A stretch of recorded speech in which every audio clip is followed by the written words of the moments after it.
The gravel came at dawn, and it came like a verdict. 3 dump trucks, nosing up the lane in the gray light, their beds tilting and the crushed limestone pouring down in a gray flood across the only road that reached the Hallery place. Marta Hallery stood at the top of her porch steps in her night clothes and a man's canvas coat, and she watched them bury the lane her grandfather had cut through the hardwood 60 years before, and she did not scream, and she did not run down the steps waving her arms the way the men in the yellow vests plainly expected her to. She only stood, and she counted. 11 truckloads by the time the sun cleared the ridge. A foreman with a clipboard leaning against a white pickup, not even watching her. Because a woman alone on a played-out hill farm was not something the Ardennes Consortium had ever needed to watch. And here is the thing worth telling first, before we go back and earn it. Because the ending of this story was written long before that morning. Written in the yellowed ink of a document folded into a Bible on a shelf in that farmhouse, a document nobody had read in 40 years. The land remembers what the ledger forgets, an old man would tell her once, and it only whispers, so you had best learn to be quiet enough to hear. On that gray morning, Marta was quiet. She was quiet all the way through what came after. Quiet while a $500 million project ground toward her door. Quiet while the whole county laughed. And when at last she spoke, in a crowded meeting hall with every powerful man in the valley leaning forward to hear her surrender, what she said turned the whole thing over, like a spade turns sod. But we are ahead of ourselves. Go back. Go back 4 seasons. To the spring she came. She came in April with everything she owned in a hatchback and a checkbook that held $41,000, which was the sum total of a divorce settlement, a sold-off condominium, and 11 years of a marriage she did not talk about. She was 43 years old. She had never farmed. She had grown up 200 miles east in a mill town, had spent her working life as a records clerk in a county assessor's office, which is a detail I ask you to hold on to because it will matter more than anything else in this story, though neither she nor anyone else knew it yet. What she knew was that her mother's father, a man named Owen Delcourt, had left her the last thing anybody wanted. 160 acres of steep, stony, cut-over hill ground in the far corner of Cotter County, with a sagging house, a collapsed barn, a spring that ran thin in August, and a title so tangled with old easements and heirs' claims that 3 lawyers had told her it was more trouble than it was worth. She paid the back taxes anyway. $9,400 in arrears, and the county was glad to be rid of it. That left her $31,600 and a hill and a name people in town could not place. The realtor who handed her the keys did not bother to hide his opinion. He was a florid man named Beck, who sold mostly hunting parcels to men from the city, and he told her, standing in the ruined yard with his hands on his hips, that she would be gone by first frost. Nothing grows up here but rock and regret, he said, and he laughed at his own line because he had used it before. The nearest neighbor was a mile off. The town of Cotter's Landing was 11 miles down a road that turned to washboard gravel after the second bridge. There was no cell signal on the hill. There was a wood stove, a hand pump that worked if you primed it, and a view down the hollow that on a clear evening could stop your breath, though a view does not pay taxes. Beck drove off in a cloud of dust, and Marta stood in the yard with her $41,000 already down to $31,600, and she did the arithmetic that would become the drumbeat of that first year. So much for seed. So much for a used tractor. She could not really afford. So much for the propane and the county fee and the part for the pump. Subtract, subtract, subtract, and at the bottom of the column, a number that got smaller every week and never once got larger. That was the arithmetic of the hill, and it ran against her from the first day. She had a plan, or the shape of one. She had read that the steep ground of that county, useless for row crops, had once grown apples. Not the shining supermarket apples, but the old hard cider and keeping varieties. The crooked, knotty trees that could root in shale and send a taproot down 30 feet for water no plow could reach. Owen Delcourt had planted an orchard on the south slope in the 1950s, and by the time Marta arrived, it was a wreck of a place. 40-odd trees gone feral, choked in wild grape and cedar, most of them she assumed long dead. The men in town, when they heard what she meant to do, thought it was the funniest thing they had come across in years. An apple orchard on the Delcourt rocks. A woman alone, no less, who did not know a pruning saw from a rip saw, meaning to bring back trees that had not borne a marketable fruit since Eisenhower. They said, "A woman alone up there," and they said it the way you'd say a fool and her money, and it followed her around the feed store and the diner like a burr caught in wool. Marta heard it. She heard most of it. She said nothing, because she had learned in 11 years of a bad marriage that a thing you do not answer cannot be turned back on you, and because, if she was honest in the dark of that first month, she was half afraid they were right. But there was already that first spring, a shadow moving behind the ridge that none of them saw, not the men at the diner, and not Marta, because the Delcourt Hill did not sit alone. It sat at the head of the Kettle Hollow watershed. And the Kettle Hollow watershed, it turned out, sat on top of one of the largest untouched deposits of high-purity silica sand in 3 states, the fine white glass-making sand that a certain kind of factory will pay any price for. And a firm called the Ardennes Consortium had spent 2 quiet years buying up hollow ground under shell companies and grinning options, assembling parcel by parcel a $500 million sand mine and processing works that would swallow the whole watershed and ship it out on a rail spur they meant to build. They had nearly all of it. Nearly. There was one hole in the map, one parcel the mine could not go around, because the only legal road access to the entire east half of their holdings ran up through it, up an old cut called Delcourt Lane. And Marta Hallery, records clerk, divorced, 43, alone, had just paid $9,400 in back taxes to become the sole obstacle standing between a consortium and $500 million. She did not know that. Had? Not for a long time. She only knew she had trees to save. The man came in, May. He drove a car too clean for that road, and he wore a soft gray jacket and shoes that were ruined the moment he stepped into the yard, and he smiled at her with a warmth that she would later understand was a tool he carried the way another man carries a wrench. His name was Ross Vandell, and he said he represented some regional development interests, and that they were putting together a conservation and recreation project down in the hollow, and that as a courtesy, and because they hated to see good people struggle on hard ground, they were prepared to buy her out. He named a figure, $52,000. It was more than she had paid, and he watched her face for the gratitude he was sure was coming. He told her it was a generous offer for a place that, frankly, and he said this kindly, wasn't ever going to be anything but a burden to a woman on her own. Marta stood with her calloused hands, already calloused after 6 weeks, folded in front of her, and she looked past him down the hollow at the fog burning off the trees, and she said, "No, thank you. I believe I'll keep it." That was all. Vandell's smile did not move, but something behind it did. He left a card on the porch rail. He said the offer wouldn't stand forever, and he said it lightly, but it was not a light thing. And some animal part of her marked it the way you mark a snake in the woodpile before you know quite what kind it is. Then she was alone again with the trees, and the real work began, and it nearly broke her. She spent June and July on that south slope with a machete and a bow saw and a chainsaw. She was frightened of cutting cedar and grapevine off the old apple trees, dragging brush into piles until her hands cracked and bled through the gloves. Of the 43 trees she uncovered, she counted 19 that showed any green at all, and of those 19, only 11 that looked as though they might have a season or 2 left in them. 11 trees.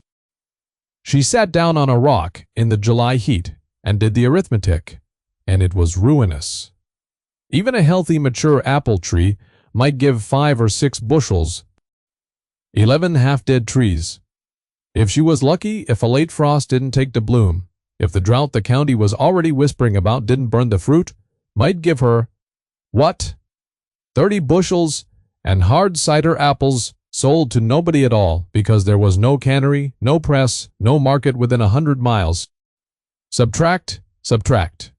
She had $8,200 left and a hole where a plan had been. She put her face in her split and dirty hands, and she came as close to leaving as she ever came.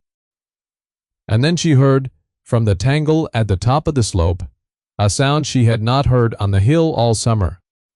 It was a low, steady hum, a great living murmur, and she got up and climbed toward it, and there in the hollow of a dead oak, at the orchard's edge, was a wild honey-bee colony, thousands of them working the last of the wild raspberry, and every one of them, when they had done with the raspberry, would turn to her apple bloom next spring.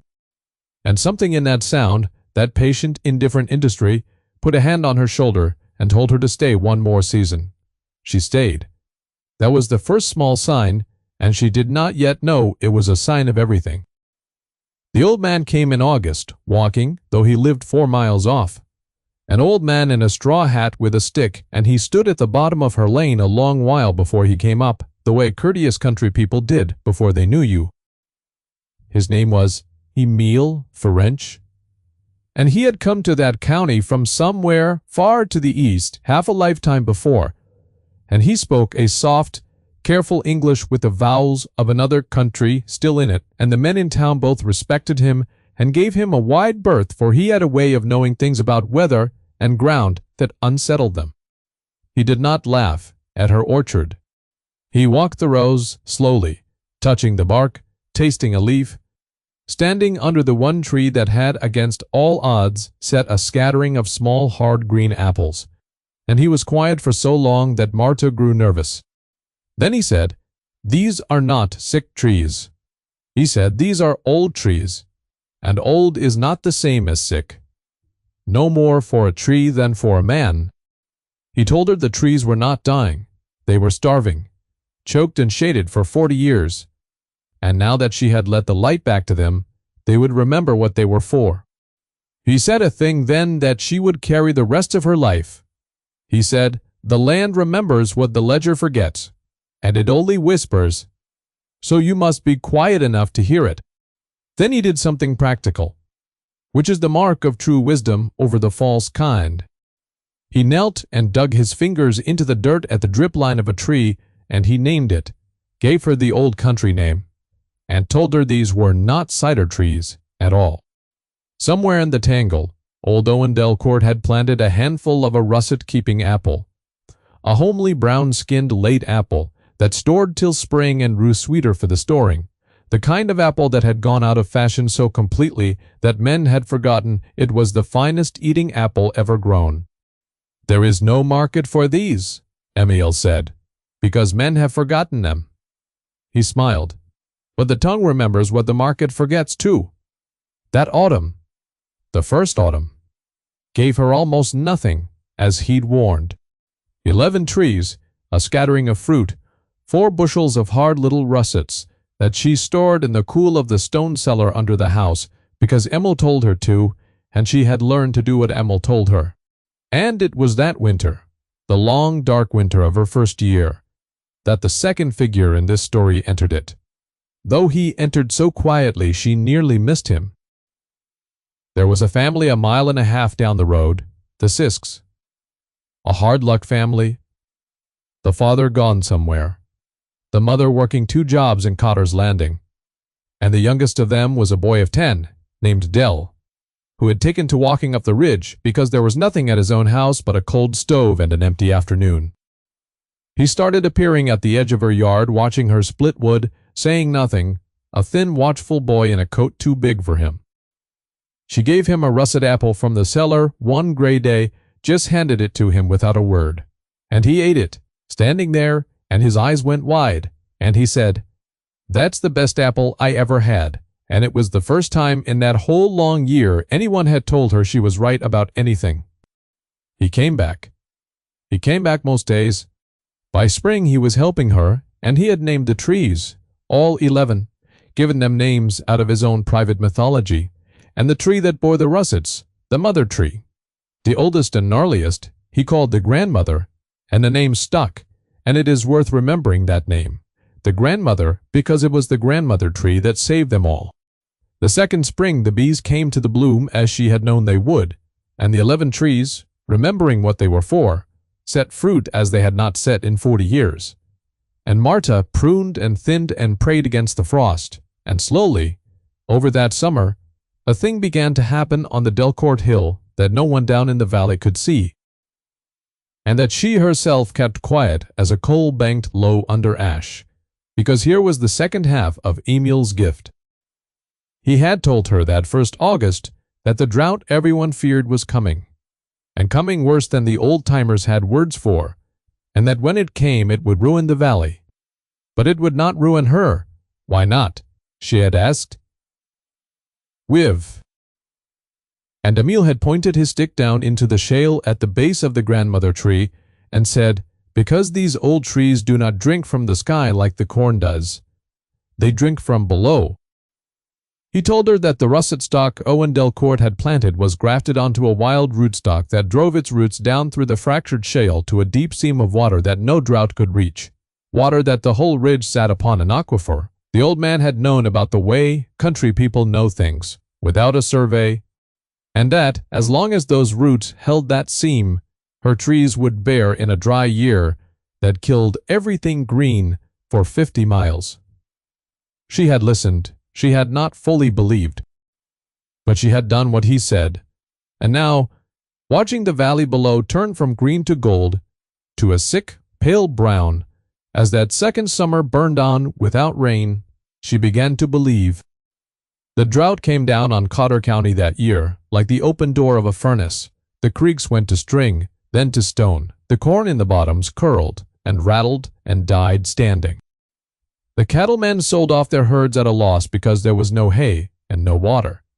And the diner in Cotter's Landing grew quiet and grim, and the men who had laughed at the woman with the dead orchard were not laughing at much of anything anymore. And up on the Delcourt Hill, in defiance of everything, the 11 old trees hung heavy and green, their taproots pulling cool water out of the deep shale. And by late that second summer they were setting the finest crop of russet apples anyone in that country had seen in living memory, if anyone in that country had come up to see it, which no one did. Because who climbs a mile of hill to look at a fool's dead orchard? No one but the boy, Dell and Emil, and a stranger. The stranger came in September driving up the washboard road, because he'd heard from a produce broker 2 counties over a rumor of an old woman growing an apple. Nobody grew any more.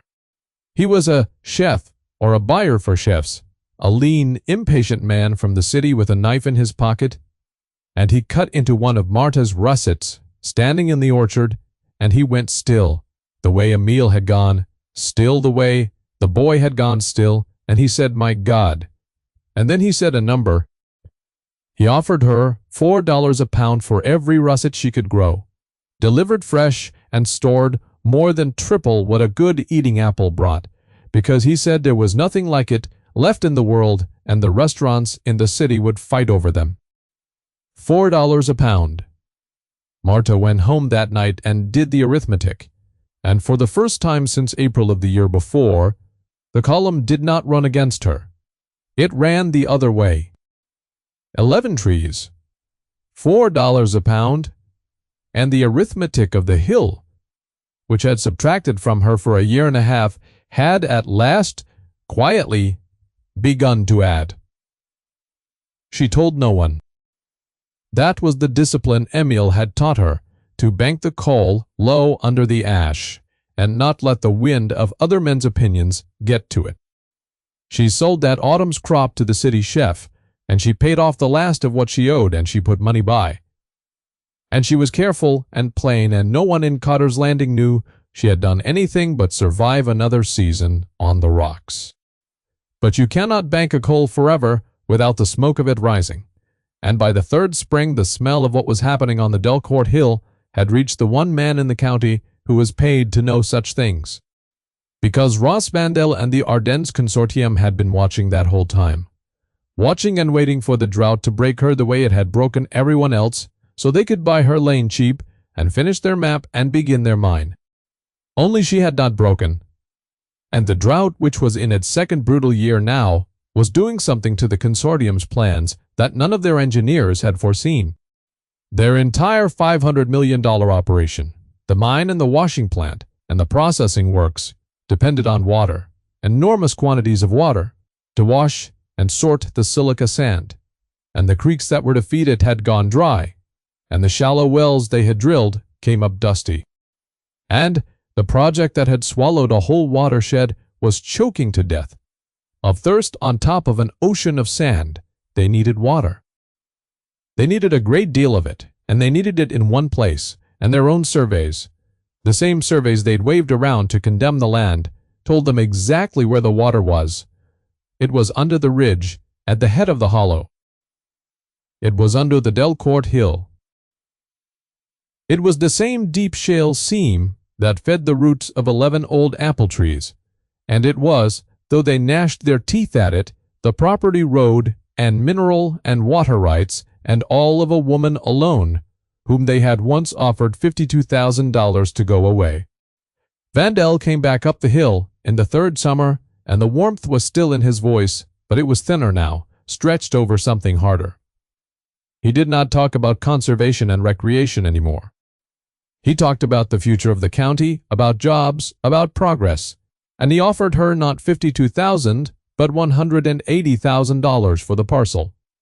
And when she said no, thank you, I believe I'll keep it, in the same plain words as before, his voice changed for just a moment, and he said, "You don't seem to understand what's about to happen here." And then he made the mistake that men like Vandel always make, which is that in his frustration, he let slip how much he knew. He said, "We know you've got water under that hill, 400 feet of head, in a fractured shale aquifer, with a recharge rate we've already modeled, and we mean to have it." And Marta, standing on her porch, filed that away, that too precise figure, 400 feet of head, because it told her that they had been surveying her land, without her leave, and it told her something else, that whatever they wanted was worth so much to them that they had spent real money to measure it in secret. When Vandel left that day, he did not leave a card. He left a threat, wrapped in courtesy that the county could always find a use for a road, that eminent domain was an ugly word but a legal one, and that a woman alone might find the machinery of progress hard to stand against. The 3 tightening waves came after that, just as Emile, watching from under his straw hat, had said they would. First, the rumors, which flowed down off the ridge and into Cotter's Landing, that the woman on the Delcourt place was hoarding water in a time of drought, that she had a spring running full while her neighbor's cattle died, that she was selling fancy apples to the city for $4 a pound and would not share a drop with her own suffering county. The rumors were half true and wholly poisoned, and they turned some of the sympathy she'd never asked for into resentment. Second, the paper. A notice arrived, certified mail, that the Cotter County Commission would hold a hearing on a proposed public road improvement and right-of-way action affecting the Delcourt parcel, which was the polite legal name for taking her lane, and with it, control of the ridge. And third, on a gray dawn in the 3rd year, exactly as this story began, came the gravel. 11 truckloads of it dumped across her lane in the pre-dawn dark, burying the road her grandfather had cut on the pretense of a maintenance survey, a naked act of intimidation meant to show her that they could reach her, that they could bury her in, that the machinery had already begun to move. She stood on her porch in a man's canvas coat, and she counted the trucks, and she said nothing. And when they had gone, she walked down and stood on the gray flood of crushed stone that covered her lane. And she was frightened, more frightened than she had been the whole 2 years, because she understood at last the size of the thing that had turned to face her. She went to Emile. She found the old man in his own small tidy garden, coaxing beans out of the drought, and she told him everything, the offers and the surveys and the 400 feet of head and the hearing and the gravel, and she said, "I don't know how to fight this. I'm one person. and Emil straightened up slowly and looked at her a long time. Then he said the thing that turned the whole story on its axis. He said, "You are asking how to fight them with what you do not have. Money, lawyers, men." He tapped his temple. "Ask instead what you have that they do not." And Marta stood in the bean rows and thought about it. And then, because she had once for 11 years been a records clerk in a county assessor's office, because she knew, as those men in their gray jackets did not, that the truth of who owns what and who may cross whose land is not decided by dump trucks or by consortiums, but by paper, by old paper, tithe lied and forgotten in courthouse basements and folded into family Bibles. She went home and she took her grandfather's Bible down off the shelf. It was the only thing of Owen Delcourt's she had kept, and she had never much looked inside it. And folded into the back of it, brittle and brown, was a document, and she sat at her kitchen table by lamplight, and she read it, and her clerk's eyes, trained for 11 years to read exactly such things, understood in about 90 seconds what 3 lawyers had missed because they had never actually bothered to read it. She sat very still. Then she got up and drove to Cotter's Landing before the courthouse closed and paid $2 to have the certified copy made of the original recorded instrument, and she took it, along with the Bible copy, to the one honest lawyer in that county, a tired old man named Pruitt, who had done Emil's papers for him years before, and she laid it on his desk. And tea. And Pruitt read it, and then he took off his glasses and looked at her and said, "Well, I'll be damned. Do they know about this?" And Marta said, "No, I don't believe they do." And Pruitt smiled, for the first time in a long professional life. He said, "Then let them find out at the hearing." The humbled beggar came the week before the hearing.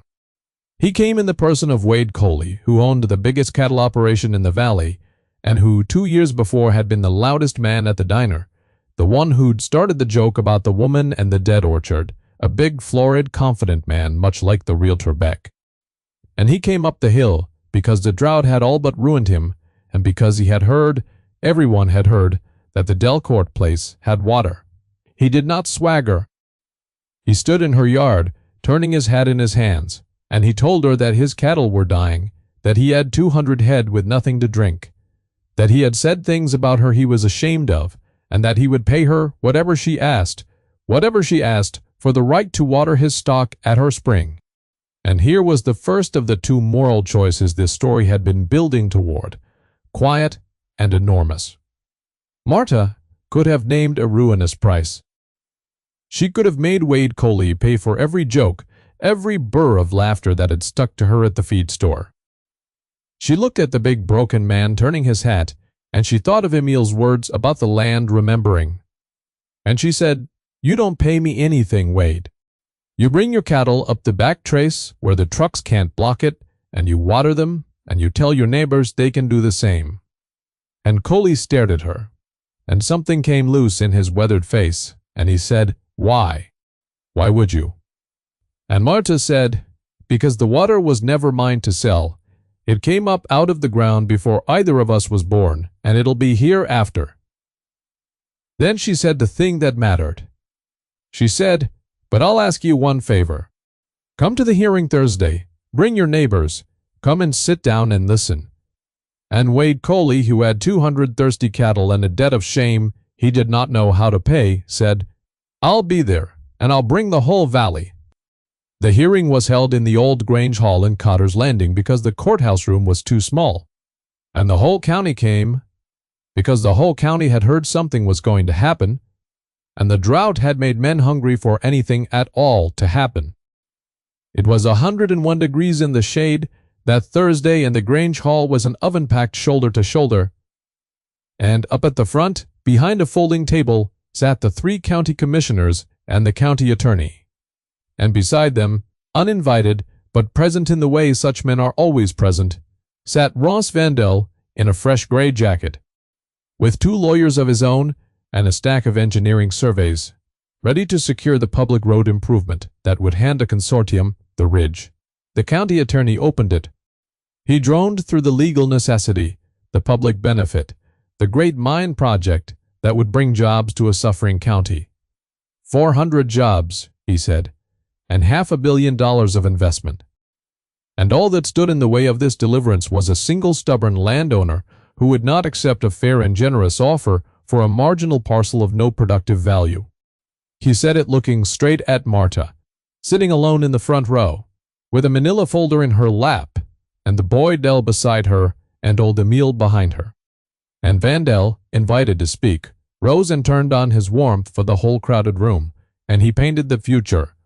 The water piped down to the great washing plant, the sand shipped out on the new rail spur, and he said, with a sorrowful shake of his head, that he wished it did not have to come to a compulsory taking, that the consortium had offered this landowner far more than the property was worth, and that he hoped even now she would see reason. Then the chairman asked if the landowner wished to be heard, expecting, as Vandel expected, as the whole room expected, a broken woman's plea, or a broken woman's tears. And Marta Hallery stood up. She was not a large woman, and her voice was not loud, but the Grange Hall went so quiet in the heat that they heard her at the back. She said, "I'll be brief, because I don't have much to say, and most of it's in this folder." She said, "First, I want everyone here to know that any man in this valley whose stock is dying of thirst can water them at my spring, free starting today, and that Wade Holy's been doing it since Monday." And Wade stood up in the middle of the crowd, red-faced, and said, "That's the God's truth. She never charged me a cent." And a murmur went through the hall, like wind through wheat. Then Marta turned to Vandel, and she said, "Second, I want to ask Mr. Vandel a question. You told me on my porch that there's 400 feet of head under my ridge in a fractured shale aquifer. How did you come to know that?" And Vandelcott started to say something about public survey data, and Marta laid a paper on the table. "That well," she said, "the test well, your people drilled, it's on my land. I never gave anyone leave to drill it. That's a trespass, and it's on record with the state now, because I filed the complaint Monday." The county attorney's face changed, and then Marta opened the manila folder and took out the certified copy of the document from her grandfather's Bible. And she said, "But none of that even matters. Because of this. This is a deed of easement and covenant that my grandfather Owen Delcourt recorded in this very courthouse in 1958, 60 years ago, when he sold the mineral and surface rights to the whole rest of Kettle Hollow to the man the consortium bought them from. And in it, my grandfather kept back two things for this parcel forever. He kept back the water rights to the aquifer under this ridge, in perpetuity, for the benefit of this land and this land only. And he kept back the road.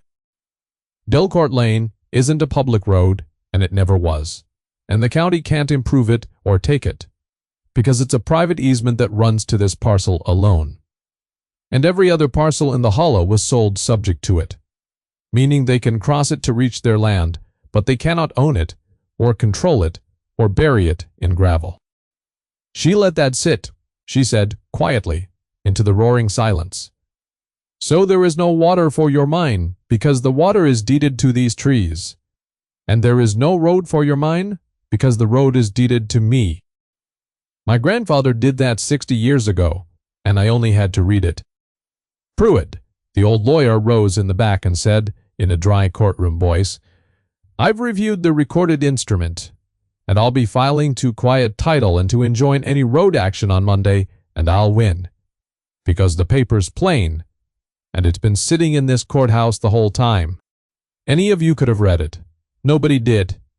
You could feel the room turn. It turned the way a great weight turns, slowly and then all at once. The three commissioners looked at the county attorney, and the county attorney looked at Vandel's surveys, and Vandel looked for the first time like a man standing on a floor that has gone out from under him.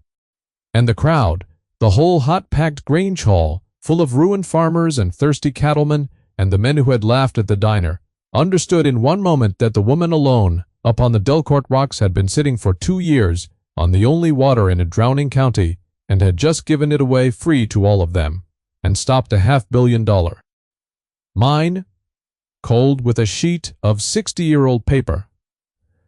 Wade Coley started clapping.